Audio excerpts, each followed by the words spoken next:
Hello po mga kasimple life, good afternoon po sa inyong lahat. At ngayon po, ang aking pong video ay papakita ko po sa inyo ang ito, yung nasa likuran ko. Nakita niyo ba yan?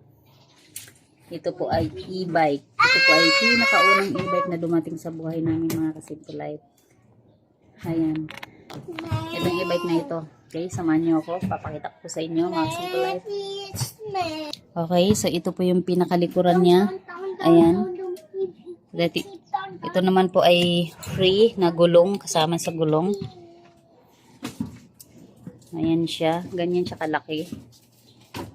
Ito po yung bubong niya, medyo mataas. So ito po ay wala pang trapal. Meron po silang free na trapal, ngunit so ngayon ay hindi pa po available. So babalik na lang po kami doon para makukunin ang trapal niya. So ito po yung kanyang upuan. So, meron po siyang compartment sa likod. So, kailangan pong susian. Ayan po yung kanyang susi para mabuksan natin ang compartment. So, next. So, dito po. Ayan. So, bali ang makakaupo nito ay marami. Maraming makakaupo. Depende sa size ng katawan ng tao. Ayan. So, ito po yung upuan ng driver. Ayan. At ito po ang kanyang manobela. Ayan. So, meron na rin pong naka-install na electric fan. At, ayun. So, ano na rin siya. Para na rin siyang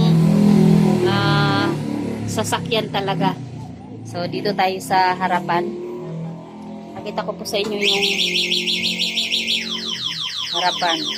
Ako po. Nag-ingay. Ayan.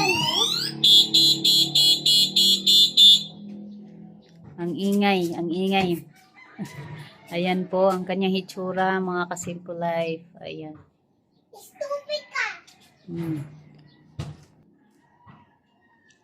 Okay, ayan po. So, ito po ang kanyang wiper. Parang sasakyan po talaga siya, mga kasimple life. Okay. So, nag-demo-demo ako dito. Kala mo nakapag-drive na. So, actually, hindi ko pa po ito na test drive. Inantay ko pa lang po ang aking mister sapagkat siya po ang magtuturo sa akin mag-drive. So, anyways, na-demo na rin naman sa akin. Pero sana nga, kaya kong imaniho ito. So, na-try ko. Okay, so try natin i-open. Asan na yung susi? Kunin natin ang susi. Ito po yung kanyang susi. Ayan, so double purpose po ang kanyang susi. Ayan. Double purpose. So, double purpose ang kanyang susi kasi ito, automatic na maglalak yan. Ayan. Hindi na po siya aandar. Ngayon, paano ko ba ma-explain to? Yung double purpose na yan. Ayan, so, susuyan na po natin. Ayan siya. Okay. Okay. So, naka-on na siya. At ito ay pwede natin siyang i-unlock.